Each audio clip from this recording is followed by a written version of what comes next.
Ça fait très longtemps que j'ai pas tourné de vidéo et je suis hyper contente. Dans cette vidéo, vous allez découvrir mon projet actuel qui est de quitter la France. On est à moins 12 jours de mon départ. Je vous embarque avec moi. Je vais aussi vous expliquer pourquoi je fais ça, dans quelles conditions et comment ça va se passer grossièrement là-bas. J'espère que vous allez apprécier cette vidéo, que vous allez passer un bon moment et en tout cas moi je suis hyper contente de vous retrouver.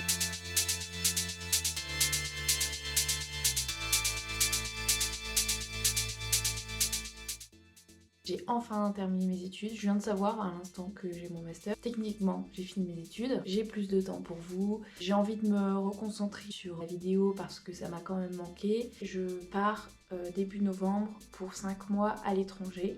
Je pars sur 5 mois en fait avec une université, un organisme qui s'appelle EF, avec lequel j'aurai des cours d'anglais, je serai logée chez l'habitant et je pourrai découvrir les pays dans lesquels je vais. Pour vous expliquer, je pars de Paris dans une dizaine de jours. Je fais une petite escale au Portugal et ensuite, hop, je vais au Canada et j'atterris à Toronto pendant une durée de 2 mois, donc jusqu'au 31 décembre. Au 31 décembre, je prends un avion jusqu'à Dallas, c'est juste un petit arrêt de quelques heures. Je prends un avion qui va jusqu'à Santa Barbara, qui est une petite ville juste au-dessus de Los Angeles. Il reste un mois et demi à peu près, presque 2 mois.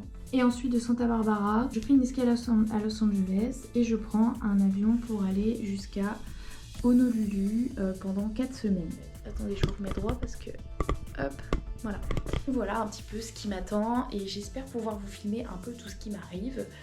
Mes super anciens collègues de travail m'ont offert une GoPro avec laquelle je filme actuellement. J'espère que la qualité est cool, normalement ça doit être cool. J'espère vous filmer un petit peu tout ce que je vais faire, que ce soit au Canada, en Californie ou à Hawaï, il y a énormément de choses à voir et à faire. Ça va être hyper chouette. Je vais avoir de la visite aussi, ma famille et peut-être quelques amis vont venir me rendre visite. Donc là déjà aujourd'hui j'ai eu l'adresse de la personne chez qui je vais loger au Canada. Elle s'appelle Jennifer. J'ai hâte de la rencontrer. Je pense que je vais lui écrire un mail pour me présenter et pour la remercier de m'accueillir et puis pour lui dire qu'au début faut pas qu'elle s'étonne si j'ai un peu du mal à m'exprimer. Normalement au niveau de mon visa tout est ok. C'est un espèce de visa court. J'ai même pas besoin de l'imprimer, c'est quelque chose qui est relié directement à mon numéro de passeport. Ils peuvent retrouver sur leur ordinateur à l'aéroport mon passeport. Ça s'appelle un AVE je crois. Je vais prochainement commencer à faire ma valise.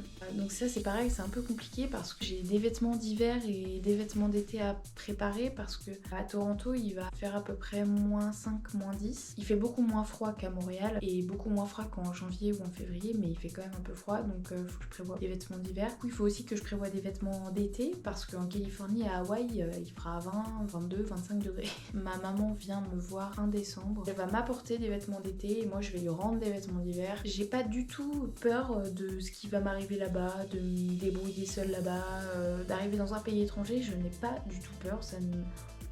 Au contraire, moi l'aventure j'adore, j'ai toujours été très autonome. Il y a entre 5 et 10 millions d'habitants à Toronto. C'est la ville la plus peuplée du Canada. La capitale c'est Montréal, mais Toronto c'est la ville la plus peuplée. Les gens disent que c'est un petit New York. Et j'ai vraiment hâte d'aller découvrir le Canada et la mentalité du Canada. Moi ce qui m'a dérangé à Paris c'est vraiment cette mentalité de c'est chacun pour soi, pour se protéger, se mettre tous dans une bulle et on ignore tout ce qui se passe autour de nous. Et sauf que ça c'est quelque chose qui ne me correspond pas, qui ne correspond pas à mes valeurs. Et du coup je pense que je ne pourrai jamais être totalement heureuse dans une ville comme Paris. Je suis beaucoup trop empathique et beaucoup trop sensible pour pouvoir vivre toute ma vie là-bas. Ça m'est déjà arrivé de pleurer dans le RER ou dans le métro. Je me sentais oppressée parce que les gens me collaient, parce qu'il y a une femme qui crie qu'elle est enceinte et qu'il faut arrêter de pousser et que les gens continuent de pousser. Ça me faisait pleurer. Et puis à la fin en fait tu développes de la colère pour me défendre, essayer de survivre à tout ça et de lutter contre tout ça. Je regardais les gens droit dans les yeux, je leur disais mais vous avez pas honte? Je disais aux gens en fait, je me sens pas bien, vous me collez, arrêtez de me coller. T'as une espèce de violence qui se développe en toi pour te défendre et moi j'avais pas envie de développer cette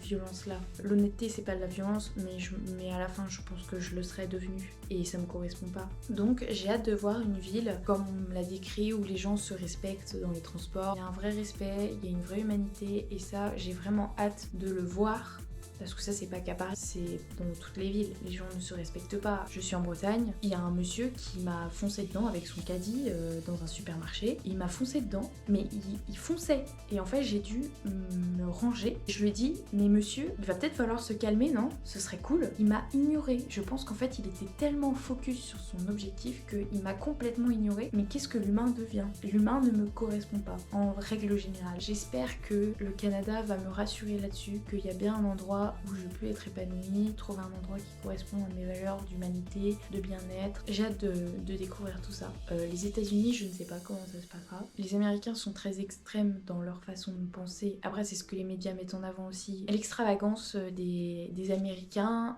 c'est possible que ça me plaise parce que moi, je suis très extravertie et je montre toutes mes émotions et ma façon de penser. J'ai aucun mal à assumer tout ce que je peux penser sur tous les sujets qui existent. Donc ça peut me plaire, je peux m'y retrouver. Donc on verra bien. J'envisage peut-être de diffuser mes vidéos aussi sur TikTok. Si j'ai assez de réseaux, de diffuser sur Twitch mes aventures au Chutes du Niagara, des trucs un peu sympas que je vais vivre comme nager avec les dauphins à Hawaï, en Californie je vais faire des trucs assez cool aussi. Mon départ est dans 12 jours, il faut que je puisse avoir un peu d'argent avec moi sur place. Je vais aller à la banque pour voir si je peux pas commander des billets, des dollars. En termes de budget en fait sur place, je me suis fixé à peu près 1000 € d'argent de poche par mois parce que mes repas du midi sont pas compris dans le package que j'ai pris pour sortir, faire un peu d'activité aussi. 1000 € par mois, ce qui est un beau budget et je pense que ça devrait aller. Je vais déjà partir avec un petit peu d'argent avec moi dans mes poches pour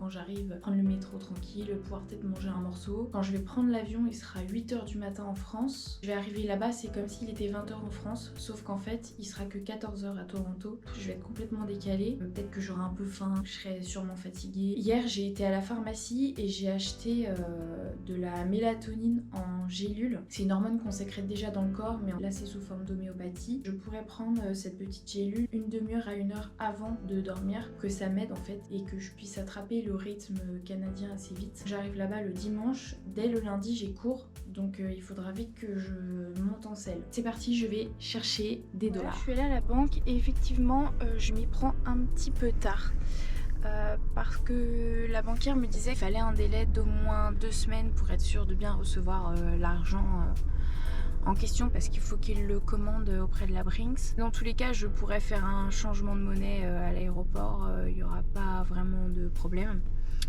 Donc voilà, bon, c'est un échec sans en être un. C'est sûr que ça aurait été plus simple si je pouvais le faire ici, mais c'est pas vraiment un problème.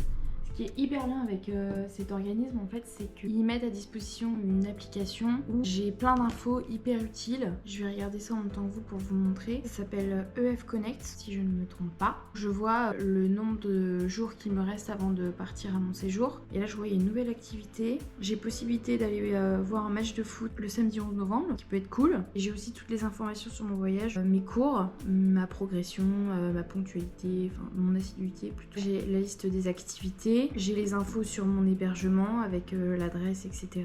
J'ai les détails de mon voyage avec tous mes billets d'avion que j'ai rentrés en fait. Parce que mes billets d'avion, je les ai prises moi-même. J'ai toutes les informations sur le campus, les personnes à contacter en cas de besoin. Enfin voilà. En vrai, c'est vraiment hyper cool. Et là, j'ai mon planning de cours. Donc là, pour l'instant, je l'ai pas encore parce que c'est peut-être un peu tôt. Puis j'ai toutes les infos sur mon profil, mes paiements, mes documents, mon visa. Je suis plutôt contente de la manière dont les choses sont organisées.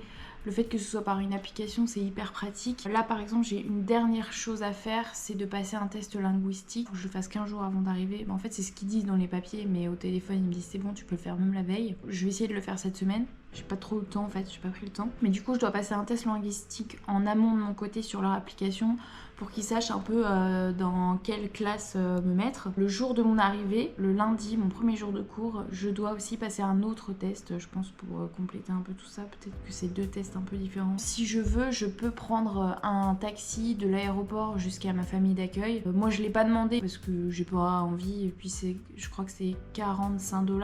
J'aime autant prendre le métro. Et surtout que j'ai la chance d'avoir d'avoir une amie qui m'attend là-bas, qui a fait EF aussi comme moi à Toronto il y a 5 ans je pense qu'elle l'a fait, peut-être même 8-9 ans, c'est plutôt ça. Elle veut retourner là-bas pour retourner voir des personnes qu'elle a rencontrées là-bas, sa famille d'accueil, etc. Elle s'est arrangée pour y être durant ma première semaine à Toronto. Elle m'a dit qu'elle viendrait m'accueillir à l'aéroport. Ça va me permettre d'être peut-être un peu moins inquiète, enfin c'est sûr que ça m'enlève un peu une pression de comment ça va se passer, etc. Même si en soi je suis pas inquiète, ça me rajoute une petite sécurité et ça aussi rassure ma famille, le fait de savoir que j'ai quelqu'un qui m'attend là-bas, surtout quelqu'un que je connais aussi bien qu'elle. Je suis actuellement à J-10 de mon départ. J'ai déjà réservé une activité pour mes premiers jours. Je me suis inscrite au match de football américain.